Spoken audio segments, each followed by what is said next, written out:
Вы создаете персонажа, заходите в игру, делаете первый квест. Это ваше начало игрового пути. Но, наверное, по логике игры не мог же взяться персонаж из ниоткуда. Наверное, должна быть какая-то предыстория, как бравый орк оказался в Дуратарии, а Хуман в Элвинском лесу. Другими словами, какой сюжет у конкретно вашего персонажа? Информации по этому поводу мало, да и много быть не может. Но есть некоторые крупицы информации, которые позволяют чуточку больше понять, кем являлся персонаж игрока до того, как он оказался в начальной локации.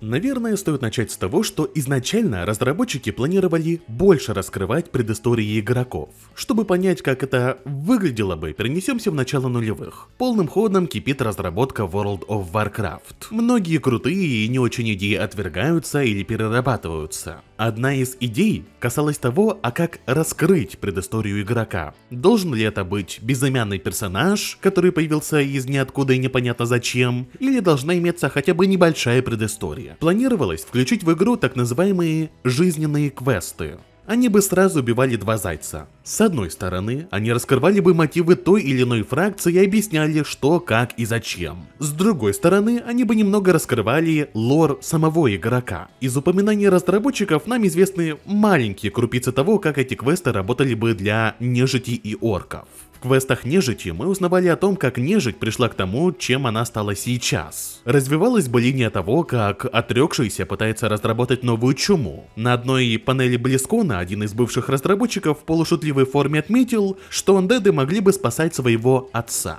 О жизненном квесте орков известно еще меньше. Она была бы как-то связана с рефлексией по поводу крови демонов, которую они испили еще во время Дренора, что буквально изменило существенную часть всей расы. И мы, как орки, должны были бы бороться со своим прошлым. Чисто на бумаге идея звучит круто. Но разработчики поняли, что давать сотням тысяч персонажей одну и ту же предысторию странно. Тот же разработчик на BlizzCon отметил, что «Хей, ты тоже стал нежитью и твой отец попал в плен? Круто, я тоже!» И таких, как мы, сотни тысяч. Это было бы просто странно. Поэтому разработчики предпочли, чтобы игроки сами придумывали свою историю, если такая необходимость вообще есть.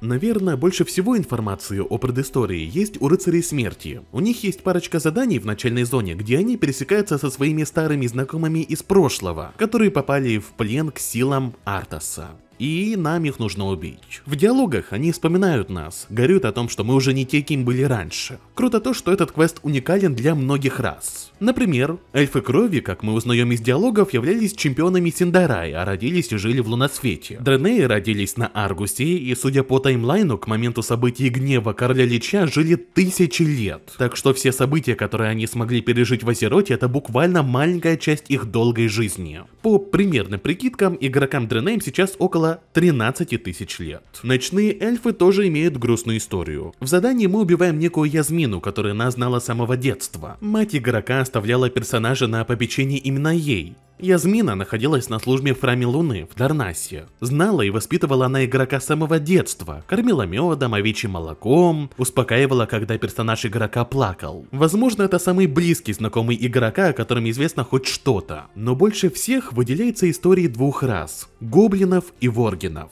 Последние когда-то являлись слугами Аругала и находились в Серебряном Бару. Были они гражданами Гилнеаса, но по каким-то причинам оказались за Великой Стеной. Персонажу игрока и его товарища удалось сбежать из крепости Темного Клыка. Но, к сожалению, побег не принес им радости, так как вскоре появилась плеть, которая их поработила. Друг не подчинился, а персонаж игрока был воскрешен как рыцарь смерти. С гоблинами история другая. Жил он со своим товарищем в Кизане, но друг игрока стал зависимым от каджа-колы. Это такой себе вкусный напиток гоблинов, который имеет свойство вызывать серьезную зависимость. Чтобы спасти товарища, персонаж игрока отправился с ним в Калимдор, где друг присоединился сначала к одному из гоблинских картелей, а позже стал членом Серебряного Рассвета. Как сам персонаж игрока оказался во владении плети, загадка. После того, как король Лич Артас был повержен, а ему на смену пришел Болвар, в рядах рыцарей смерти возник некоторый кризис. А как пополнять свои ряды? Ближе к событиям последних дополнений Болвар нашел решение. События дополнения битвы за Азерот унесли тысячи жизней воинов Орды и Альянса. Болвар приказал своим прислужникам собирать трупы павших чемпионов, чтобы они стали частью армии и новыми рыцарями смерти. Моральные принципы того, как получались трупы, его заботили мало. Назгрим отправился в Дазар-Алор, где выбирал лучших кандидатов на роль будущих слуг Болвара. В Култирасе была та же история. Для сбора некоторых трупов приходилось подкупать могильщиков и гробовщиков, забирать тела с полей битв,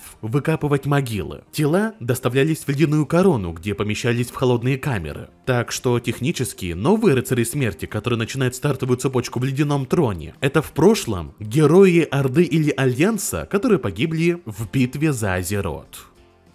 С нежитью похожая история. Скорее всего, если вы undead, вы были обычным человеком, и учитывая распространение чумы, я бы предположил, что где-то земель Лордерона или просто северных земель континента. Но интересно то, что происходило после катаклизма. Восполнять свои ряды, отрекшиеся до катаклизма, не могли. Практически все, кто смог освободиться от влияния Артаса под предводительством Сильвана, и были всеми теми, кто остался отрекшимся. А следовательно, популяция расы медленно, но уверенно уменьшалась. Особенно учитывая, что до катаклизма игроки-андеды смогли пережить войны в Запределье, чудовищно опасную кампанию в Нардсколе и множество битв в Ваниле. Но вот Сильване удалось заручиться помощью валикир, которые могут воскрешать мертвых. И если вы начинали играть за нежить в этом дополнении или после, это означает, что мертвецом вы стали совсем недавно. Вполне возможно, что вас воскресили после налета на какую-то деревеньку в Филсброде. Или ваш труп подобрали где-нибудь на одном из полей битвы и воскресили вопреки вашей воле. Некоторое время назад я рассказывал, как одного такого человека воскресили, что привело к чему-то вроде бунта против отрекшихся. В двух словах, жил-был Маркус Редпад из Южнобережья. В катаклизме Южнобережье уничтожили отрекшиеся, а его тело воскресили с помощью валькир. Ему это не понравилось, нежить он в гробу видал, поэтому он отказался становиться слугой Сильваны и вместе с другими безумцами, изгоями и такими же как он, организовались и начали противостоять отрекшимся. Не менее интересной историей могут похвастаться охотники на демонов. Тут есть некоторое разделение на тех, кто является ночным эльфом и эльфом крови. Ночным эльфам, чтобы попасть на службу к Илидану, для начала нужно было добраться до сил Илидана или в идеале Черного Храма. А вот сделать это еще то приключение. Для этого нужно было отправиться в путешествие по Запределью, пройти выжженный полуостров Адского Пламени, пробираться через мертвые скверные пустоши. Также игрокам-охотникам на демонов предстояло пройти очень жестокое и сложное обучение. Лишь немногие выживают и его проходят. Обучение включало в себя не только саму охоту за демонами, а и плотные тренировки и такие вещи, как поедание сердца и питье крови демонов. Охотники лишали себя зрения, нередко после ужасов легиона, которые им предстояло увидеть. Также их частичка самой сущности поглощалась скверной. С эльфами крови все чуточку сложнее. Скорее всего, эльфы крови были приспешниками Кельтаса. После разрушительных битв Третьей войны родные края эльфов существенно пострадали от сил плети. Столица была разрушена, а буквально подавляющая часть эльфов была убита либо обратилась в слуг плети. Кельтас разочаровался в Альянсе, а один из немногих выживших командиров так и вовсе отправил их на самоубийственный квест. Но по воле случая он нашел новый путь для своей расы вместе с Илиданом. Часть эльфов крови последовала за ним и помогли в кампаниях в Запределье. Они помогли одолеть Мактеридона, помогли разобраться с силами Маев и захватить значительную часть умирающего Дренора. Где-то в это время часть эльфов могла отправиться на обучение на охотников на демонов и остаться с Илиданом даже после того, как Кельтас с ним рассорился. В любом случае, и ночным эльфам, и эльфам крови пришлось пройти 9 кругов ада, чтобы стать на службу к Илидану. Некоторые другие расы тоже имеют свои истории. Персонажи орков, например, не являлись частью какого-либо клана. Изменилось это только сравнительно недавно по логике мира. В дополнении Dragonflight появился квест, в котором орку предлагают стать частью одного из нескольких орочих кланов. Каждый клан на сборе рассказывает историю, говорит о своих героях, важных событиях, ну а орк примыкает к тем, кому посчитает нужным. Орки Макхары среди союзных рас имеют, пожалуй, самую интригующую предысторию. Изначально они были обитателями альтернативного Дренора, но после того, как герои Азерота смогли разобраться с местными проблемами и вроде как на планете воцарился мир, появилась новая проблема. фанатики. Мир Дренора начал медленно умирать и превращаться в безжизненную пустошь. Дренеи стали яростно поклоняться свету и насильно обращать всех в их, скажем так, культ, кто этого еще не сделал. По их мнению, в этом было спасение их мира. Оркам, которым не нравилось это насильное обращение, довелось бежать в Азерот. А что на самом деле произошло с Дренеями, которые внезапно стали безумцами, остается загадкой. А у людей в начальном квесте указывается плачевное положение сил Альянса. Штормград, по словам одного из начальных NPC, едва ли справляется с тем, чтобы поддержать мир в здешних краях. Войска рассредоточены по миру, на границах. Поэтому нужен любой, кто готов сражаться. Так что игрок-человек — это случайный путник, который откликнулся на этот призыв. Еще, кстати, люди-паладины, вероятно, либо связаны, либо являются членами Серебряной Длани. В одном из начальных заданий мы получаем освещенное письмо, где игроков называют рыцарями Серебряной Длани, говорят, что Североземье станет нам временным домом, а также дают наставление не быть мудаком и быть примером для подражания. Очевидно, что игрок является новичком и рыцарем совсем недавно. Если верить упоминаниям в лоре самой фракции, обучение, которое был вынужден пройти игрок, длилось сравнительно недолго. Если игрок прежде являлся жрецом или рыцарем, то обучение могло занять всего несколько месяцев. А вот для всех остальных процесс обучения был чуточку подольше и мог растягиваться на несколько лет. А чтобы вообще стать паладином, игрок вполне возможно смог получить благословение церкви и доказать ей, что достоин пополнить ряды этой фракции. Гоблины, в свою очередь, могли похвастаться целым состоянием.